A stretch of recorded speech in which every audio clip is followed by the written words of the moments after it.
Hello, everyone, and welcome to the Childcare Business Podcast. My name is Leah Woodbury. I'm the head of content here at ProCare Solutions, and I am happy to have you all join us today. Today, we're thrilled to have Megan Bowling with us. She's the Director of Franchise Development at Stretch and Grow. It's a well-known children's fitness business with 125 locations around the world. And today she's going to talk to us about how childcare centers can benefit from offering enrichment programs and how to market them to parents. So, welcome, Megan. Thank you so much. I'm so excited to be here. Oh, we're so glad to have you.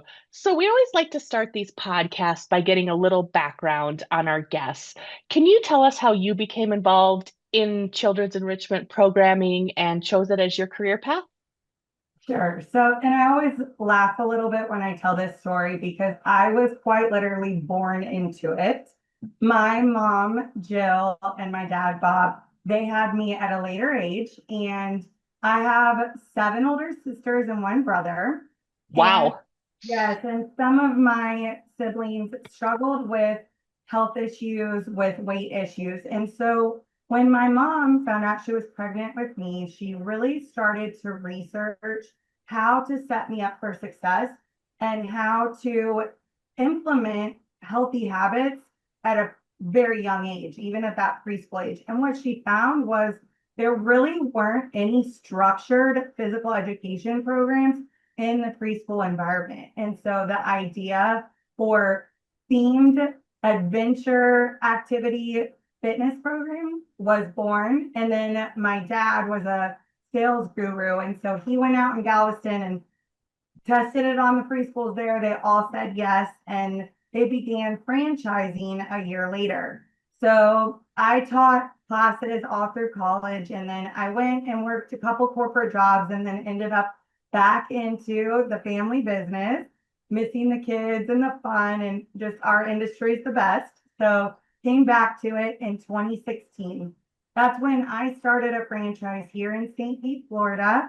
And then in 2019, unfortunately, my dad passed away, and I stepped into his role in leadership. And it all kind of happened, especially because of COVID. And I was able to really relate to the franchisees because I was going through everything they were going through in in my franchise. And so from there, I've stepped into leadership and just love what I do. I love getting to work with my local center directors and then all of the center directors that I get to talk with and our franchisees. So I feel very blessed to be here. Yeah, you're carrying on what your parents wanted for you. So that's such a great story. Thank you. Thank So you. so let's jump in and start with defining what an enrichment program is, specifically, in a daycare, a childcare, I mean, any ECE setting.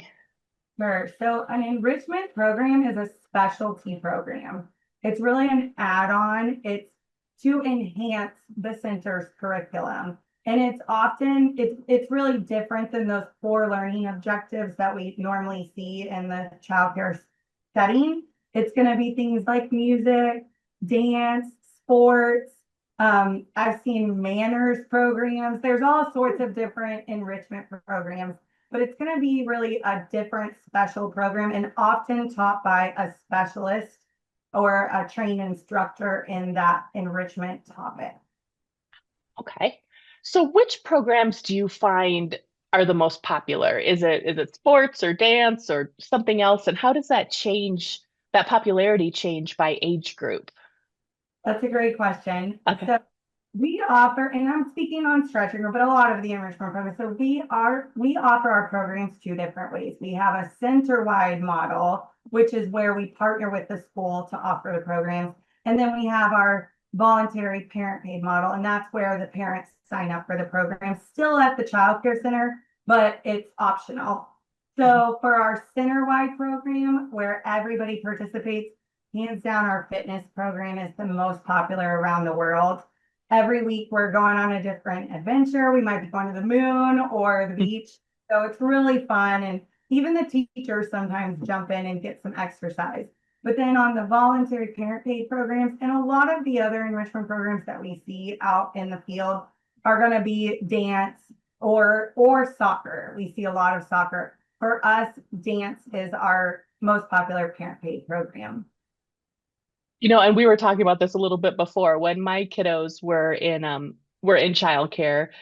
It was they did soccer and they did dance. And it Yeah. was so great that they could do that during the day. And it was something else that, I didn't have to run them to afterward, but I'm getting ahead of ourselves. But it was much appreciated. So how do the children benefit from these types of programs? Well, there's multiple different ways. So first, Okay. of course, we know active kids learn better, right? And Mm-hmm. exercise there's hundreds of studies that show that exercise improves how children learn. And then also, of course, depression, anxiety, and mental health. So that's one of the biggest benefits is getting active. NASP recommends 60 minutes of structured physical activity, and that's structured. And while running around on the preschool playground is so important, so is actual structured physical activity. So that is a huge benefit is that they get to move and exercise at school, which also can result in better naps, right? And so Mm-hmm. help them, which the teachers appreciate as well. And so better naps at school. But then even further than that, what I love and what is so cool to see is how they learn to love physical education and taking care of their bodies. So it's so much more than just going out there and throwing balls around or kicking balls around. It's teaching them, why do we brush our teeth? Why do we need to take our nap? Why do we need to take care of our bodies? And of course, we know that that preschool age group, they're little sponges, they're learning so much. They're going to carry those values with them for the rest of their lives. And so, for example, we teach muscles in our program. So our 4-year-olds can name their major muscle groups, and often their parents can't even do that. So it's so many benefits for the children. And then what you just said, most parents are working, right? We see that a lot of children who are in a childcare setting, their parents are working, or maybe they're from a single parent home and that parent's working. And so the idea that after work or after school all day that they're going to go and take a sports class or take a dance class becomes really difficult for parents to do that in the evenings. So have Mm-hmm. at their school, they get to try sports that they maybe never would have tried. They get to try dance, maybe they never would have, or gymnastics, whatever it is, that maybe they never would have had the opportunity. And then also in our lower income schools, we sometimes see that those children would have never had that opportunity because often enrichments at the school can be more affordable than maybe at a studio or something. So lots of benefits for the children. And that's really, of course, our mission is to get kids moving. And you were talking about benefits for teachers as well, beyond those good nap times, which are so precious to us all. What other benefits are there for the teachers at a center? Absolutely. So the teacher benefits are one of the things that I love the most. And I really hope that any of the ECE leaders that are listening to this will look at enrichment programs as a resource to them after this. And one of the biggest benefits is the teacher breaks. So that center-wide program that I mentioned earlier, where everybody participates, that's 30 minutes where the teacher is not the star of the show for a little bit. We can Hmm. class, we can take them on their adventure of whatever the program is, and that teacher can wipe the tables down or just sit down if she needs to. Some teachers throw on their tennis shoes and exercise with us. So the teacher breaks have been huge, and really we've seen that a major lift in that since COVID. A lot of our schools will bring us in 2 or 3 days a week so they can get those teacher breaks. So it helps with staff retention a little bit and then also enhancing the curriculum. So that gives the teachers an opportunity to take pictures or send their parents home pictures of what they're doing in the class. So it enhances the curriculum and add on to what the teacher is already teaching. Okay. So the children are benefiting, the teachers. Let's talk about another way that centers can benefit too. If a center offers enrichment programs, how can they use that as a competitive advantage to attract new families? All right. So, well, there's been some studies, and parents, millennials, and Gen Zs, they care a lot about what their children, and all parents care a lot about what their children are doing at school.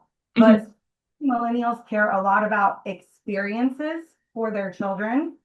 And then Gen Z, they care a lot about that their child is prepared for the next step, right? And so we are providing an experience at a school that the children would not normally get.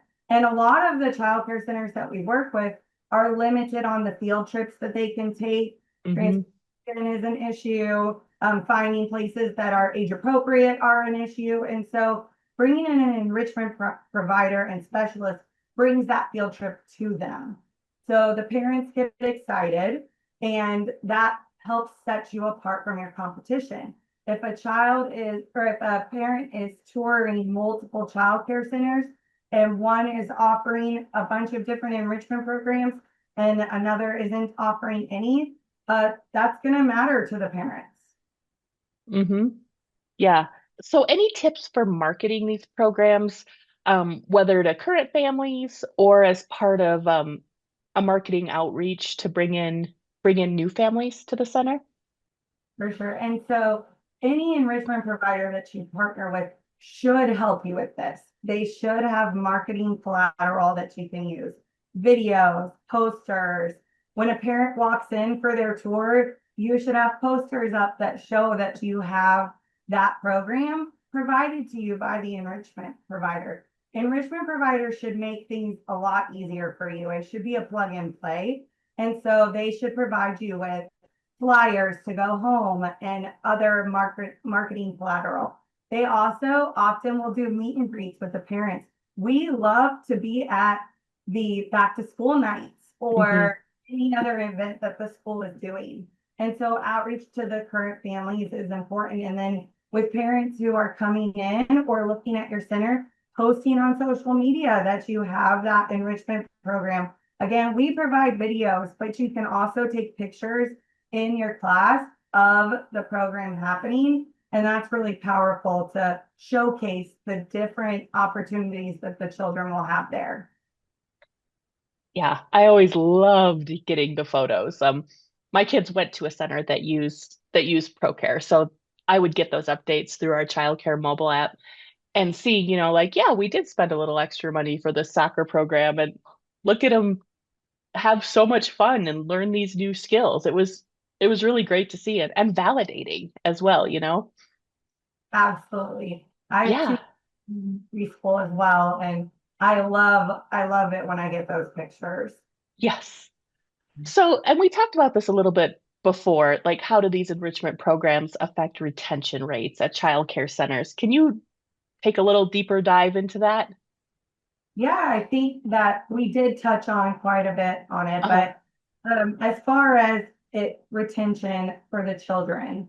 So again, parents are looking for preschools that have all these enrichment opportunities.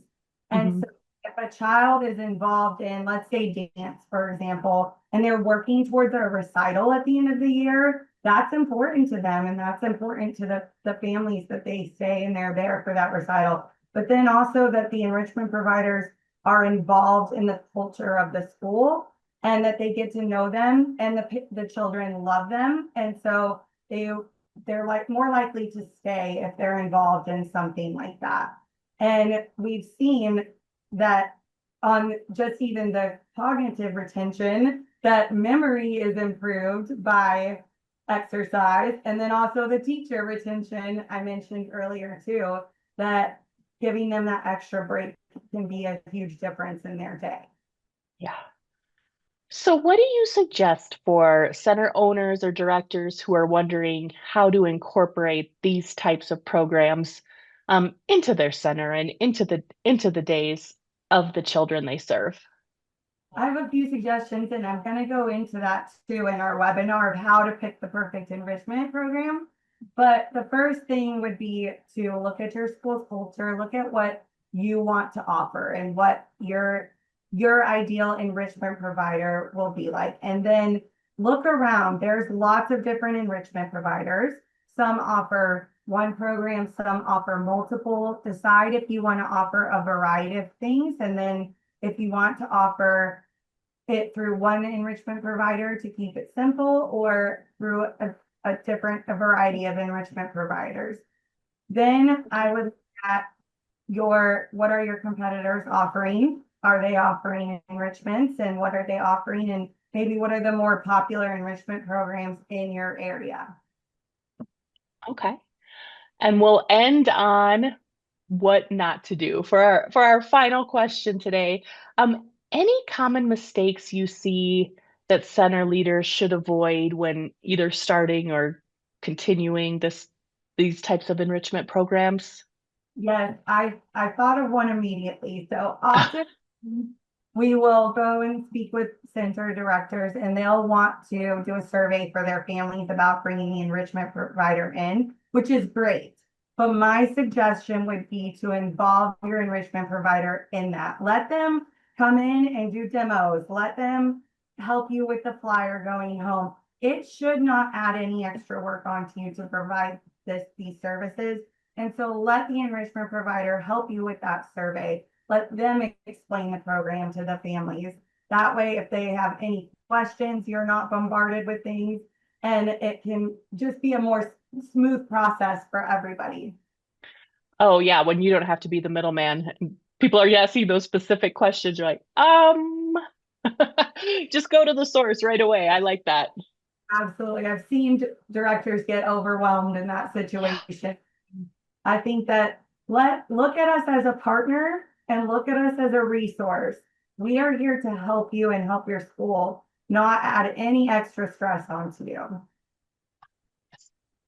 Well, I think that's a great way to end our conversation. Megan, thank you so much for joining us today. Could you please let our listeners know where they can find out more about you, website, about Stretch and Grow, um, anything like that? Sure. Our website is stretchandgrow.com. You can look at our locations there and learn all about us and all of the different programs that we offer. It's just stretch-in-grow.com. Awesome. Well, thanks again, Megan, and thank you to all of you who took time out of your busy schedules to listen to this podcast today. We here at ProCare Solutions want to say thank you to the important work that you're doing every day to nurture and educate children.